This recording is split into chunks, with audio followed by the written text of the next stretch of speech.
So we're going to talk about how to transition from your 9 to 5, but more importantly, getting clarity around your numbers today. So just by way of brief introduction here, I'm Steph, business strategist and mindset coach. I am also a full-time traveler. I live in hotels and Airbnbs full-time. So behind me, it kind of looks like a not professional workspace, but that's my jam. I am in a hotel right now. I have a 21-year-old son, a family girl, but separating myself from the pack in these last couple of years. I am from Philly. Philly's my hometown, so I am a very big Eagles and Flyers fan, psyched for the game tonight.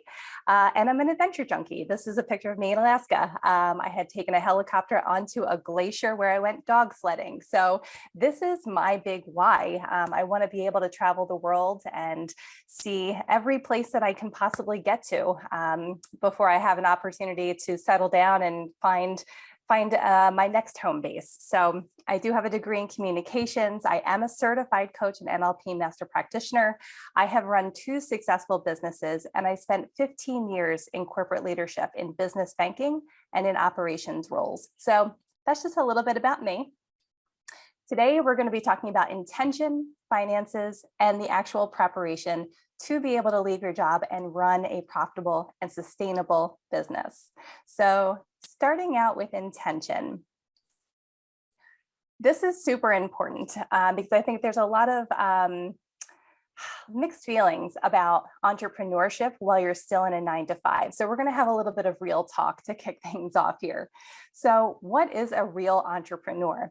I ask this question because I think a lot of people feel like if you haven't left your job, that it's just a side hustle, that you're not really an entrepreneur. And I actually think it's a catalyst for a lot of people leaving prematurely. There's a lot of pressure in the social media space to say, okay, well, you're not a real business owner, or you're not really all in because you're still in a 9 to 5. This is bullshit. This is absolute bullshit. You're an entrepreneur. If you have a business, you are working it, you're getting clients, you're doing the thing, you are an entrepreneur. So make sure that if you're going to quit your job, you're doing it with intention and not an assumption of pressure. And I also want to talk about this freedom, freedom in being an entrepreneur. A lot of people, I also think, leave their jobs prematurely because they're so excited for the freedom of being an entrepreneur, but they don't actually know what that means. Like, this is work. You guys know you're in it. This isn't something where, okay, I get to quit my job and then just work a few hours a week. If you're just getting started, that's the perfect amount of time to get started. But as you're starting to grow your business, you're going to have to put in the sweat equity and the time and be really intentional. And I think a lot of you probably can resonate with this whole idea of freedom when you are the business. If you are a coach, a consultant, you're in it 24/7. You are the business. So it can be hard to separate yourself and create boundaries around, I'm going to stop working now. Because you could have a set schedule for yourself and then you're on Clubhouse or you're, on some other social media platform, and it feels like you're always working. So having clarity around what freedom actually means to you, if that's your sole purpose for leaving your 9 to 5, is something you should spend some time reflecting on. And in my personal opinion, the best reason to quit your job is because you are making the intentional choice. You are prepared to do so. And you're excited. And it's not coming from a place of like, I just need to do something else. You want to be excited about your business, because if you're not excited in the beginning, it's going to be hard to get that momentum to really continue forward. So really, do some journaling, think about this for yourself. Why is it that you actually want to make this transition, and make sure that it's for the right reasons? So let's have the money talk, because like I said before, this is usually the reason why people are still in their 9 to 5, the money. And a lot of people are uncomfortable with this next part, which is actually knowing your numbers. And that's what we're going to be doing in our kind of exercise today. So you got to know your numbers to grow your numbers, period. If you haven't taken the time to sit in your numbers and figure out what they are, you're going to be really challenged to grow. So it seems like a really simple exercise, but I would bet that most of you, if I asked you right now what your operating costs are for your business annually, you probably don't know. You might know what your Canva subscription costs or the cost of your coaching or whatever, but have you sat down and really calculated all of it to have clarity around that? So let's talk about your needs first. your required bills, your mortgage, your rent, your car note, your credit card bills, your utilities. These are your personal, both personal and business wise. These are the things that you have to pay in order to continue living. I would suggest, and we're going to do this as part of the exercise, is really write down if you haven't done that. And I know it's very uncomfortable to look at all of these things for some people, but again, having an understanding of what your required bills are, and when you write them out, you may realize that some of these bills, there's an opportunity to adjust some things to meet your goals. And then again, the operating costs for your business, something super, super important that a lot of people don't sit down for the year and write down all of the things that it's going to cost to actually run your business. And without knowing that, how will you know when you're profitable? So really getting clarity around your required operating costs. And then your savings and investing. This is not a negotiable, guys. If you're going to be a business owner, especially in business for yourself, before you leave your 9 to 5, you have to have a savings and or investing plan, because there's going to be ebbs and flows in your business, and you need to be prepared for that. So then you have your wants, right? These are the things that just make you happy in life that you may not want to give up. Food subscription boxes, a new software for your business, 2 luxury vacations a year. Like, if freedom to you means being able to do that, it's important to have that clarity. And being an entrepreneur isn't just about taking care of the bills, right? It's about having more of what we want in our life. So getting clear on what those goals are too. And then you have your non-negotiable ones, like the Frappuccino is not a requirement, but if that's going to get you through your day every day, like it just is one of those things that brings you joy, then get the freaking Frappuccino and put it in your budget. Maybe for you, that's a gym membership. I mean, that's an important one for a lot of people. My coach is a non-negotiable for me. It is part of what I would consider my needs and my operating cost. So I'm sure that you all see the value of that, as well as being in this mastermind and working with Raylan. So again, just getting really clear, and not just in your mind, but actually putting it to paper so that you can know that the services that you're providing are going to cover the cost of those needs, wants, and non-negotiables, and then what your goals are around those. So it's time to get uncomfortable with knowing your numbers. Next, I want to talk about the risk tolerance. So before you hand in your notice, consider your risk tolerance for time to be successful. This is really important. So assume your imminent success may take some time, which it will. Nobody typically comes out of the gate having 10K months. It's going to take some time to build up to the budget that's going to be right for you. But how many months of savings would you feel comfortable with to step out with confidence? Because when you can have that peace of mind of knowing that you have that there, you'll not come into looking at every sales opportunity from a scarcity mindset. You're going to come at it as, okay, I have an amazing service to provide. I know that you need this. Let's do this thing. Versus if you don't hire me, I'm not going to be able to pay my bills this month. It's a totally different mindset. It changes everything about your approach. So having that understanding that it's going to take some time. And again, there's going to be ebbs and flows in your business. You should be prepared for that. Having that savings cushion, that buffer, I think, again, just really gives you that sense of, okay, I know that I can take care of my bills. I am now reaching towards my goals, those bigger things I need and want in my life. So take the time with this, have a conversation with your partner if you have one, or your coach, and really get clear on what that transition cushion is going to be like for you, and be realistic. And I will tell you, for me, it was 1 year. I needed to have 1 full year of my needs, my non-negotiable wants, and a few of my just wants before I was going to step out of my 9 to 5. So for you, it might be 3 months. Other people, it might be 2 years. So get clear on that for yourself.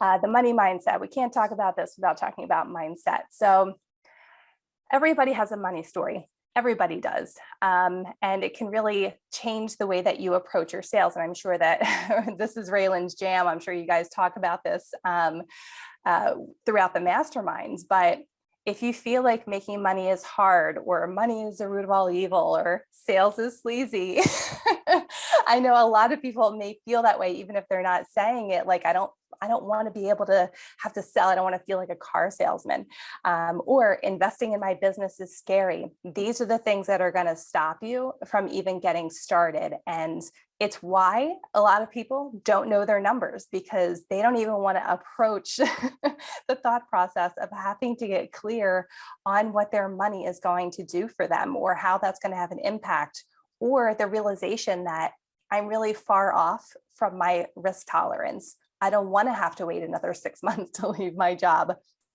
But you have to work through these things. And I'm super glad that you're all in this mastermind, but you got to be honest about what your money story is. And if you're not sure, this is where working with a coach, even on a more one-on-one level, I don't know if you're really currently offering that, Raylan, but you know the importance of this. So don't shy away from it. Dive into your money story, because if those blocks are stopping you, you're not going to get the momentum that you need to create that transition timeline that you're looking for. The next thing I want to talk about is no paycheck equals uncapped earning potential. A lot of people go, if I don't have a paycheck, I don't have safety. And if that's part of your money story, I just wanted to address this really quickly. I have been fired, I have been laid off, I have been downsized, and I have had a very successful corporate career. Some things are out of your control, and they will be, because somebody else is deciding when you're going to get that paycheck and how much that paycheck is going to be. So yes, there's consistency with a paycheck until there isn't anymore. And I'm sure some of you have been through this process before. If you've been in working for any amount of time, you know that there's a cycle of frustration of, I want a raise, I know I should be earning more, and I'm not getting it. So just keep that in mind when you own your own business. This is not, again, something that's going to be a hindrance for you. You now get the opportunity to earn uncapped potential, or earn uncapped earning potential. So make sure that you're keeping that in mind as you're going through this. If this is not, oh God, I don't have the safety of a paycheck. It's, yes, I get to earn as much as I'm willing to put the effort into. And money or 10K months does not make you successful. This is probably one of the biggest money mindset things I like to talk about, because everybody's talking about this in the online space. I just had a 10K month, as if that's some sort of benchmark to success. Should you celebrate your wins? Hell yes, you should. Anytime you hit a new benchmark for yourself, that's something to celebrate, but it doesn't make you successful. And I want to point this out, because if you're looking at other people in the industry who are having 10K months, and you feel like, well, they're doing something right and I'm doing something wrong. One 10K month may not mean anything to that person. They might be living way beyond the need of having a 10K month. And also, they could have put $5,000 in advertising in that month. And so their profitability may be very slim. So it's really important, again, to know your numbers in order to grow, because 10K month may not be a successful month for you. A 2K month might be successful for you, because if your cost of living is low and you've never made that kind of money in your life, that's freaking huge. And that's something to be celebrated. So having clarity around your own definition of success is what will make you successful. I promise you that. So make sure you spend some time in that zone. Okay, let's talk about the preparation. Timing truly is everything. So we kind of already talked about aligning with your time to success risk tolerance. Know what that is for you, be clear and be firm on it. Again, for me, it was 1 year. 1 year's worth of savings, 1 year's worth of required bills, and the things that I really wanted to do in my life. That was my personal cushion. You need to know what it is for you. But also, before you leave your 9 to 5, if you're still in it, consider the other benefits too. I know, like, I could hit that 1 year and then realize I've got a major surgery coming up and I have great health coverage at the moment. Maybe I'm going to wait to take advantage of all the things that I've had to deal with in my corporate job before leaving, so that I can get this surgery, have it covered. It's little things like that that really make a difference in how you feel about the timing that you step out. So, consider your health insurance, your PTO, use every single day that you have available to you. Take time off to work on your business or to just relax and do nothing. PTO is part of your salary. And if you don't know what I'm saying here, paid time off, use all of it before you leave your 9 to 5. And again, this is something that I've had to personally go through in waiting to make sure that my stocks and my 401k is fully vested before leaving my 9 to 5, because otherwise I'd be leaving thousands of dollars on the table. So beyond your savings goals, make sure that you're taking a personal look at how you can take advantage of all the things that are in your 9 to 5 before you step out. And I know that there's at least 1 or 2 people on this call who will really feel this last bullet point. Know your personal limits in the toxic work environment. If you started your own company because you literally couldn't take it anymore in your 9 to 5, you really have to weigh for you what's most important. Your mental health, the way that you're showing up every day. None of these other consider your benefits things may not make a difference if you are that miserable and exhausted in your workplace.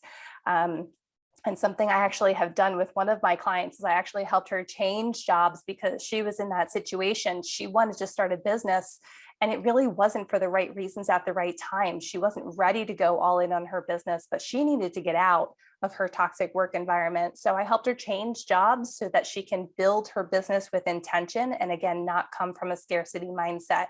So know your personal limits before you make that decision. So some expectations in entrepreneurship, and you guys know this already, but something to really be cognizant of when you're transitioning out of your 9 to 5 is your schedule.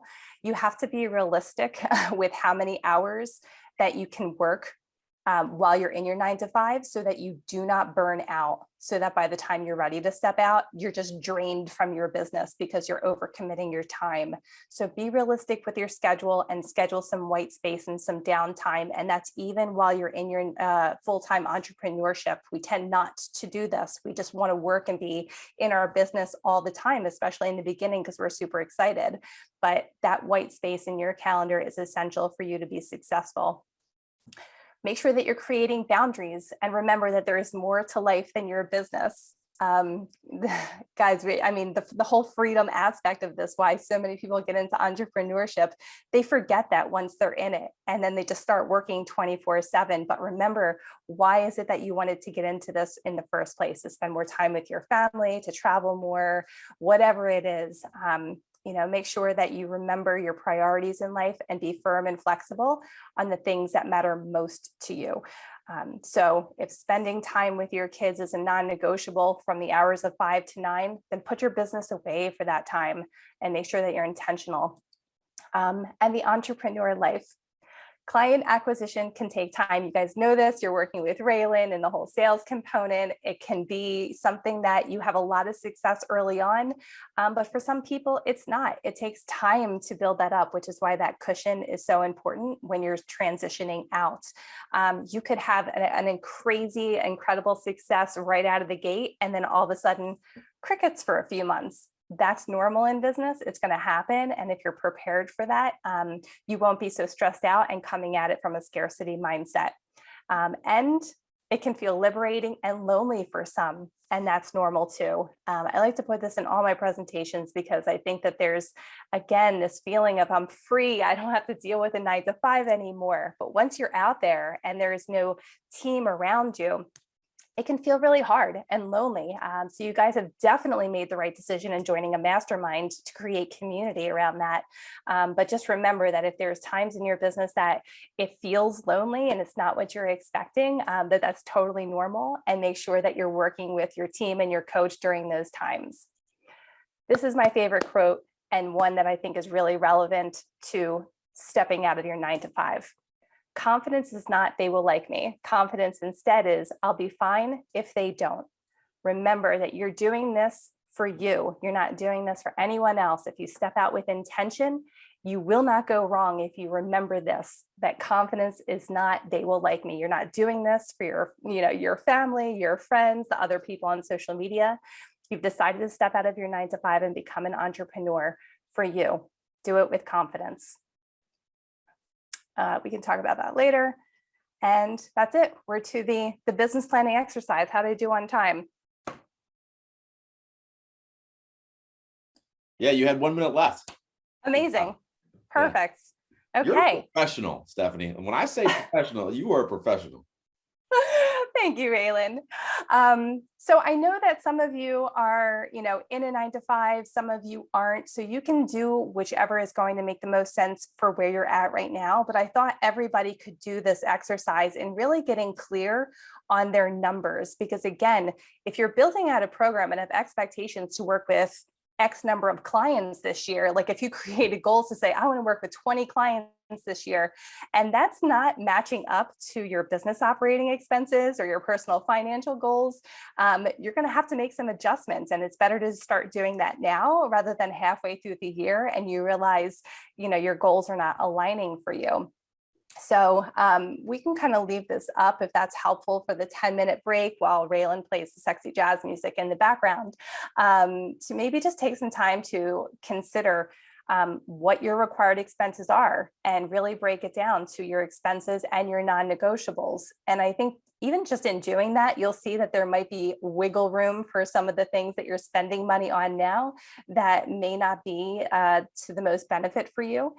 And again, also things that you maybe didn't think of as far as how much you're actually spending on your business. I think a lot of people don't do this. I mean, I won't personally ask you, but I think a lot of people actually don't take the time to write out what all of their expenses are in their business to know whether their services are going to line up with their goals or not.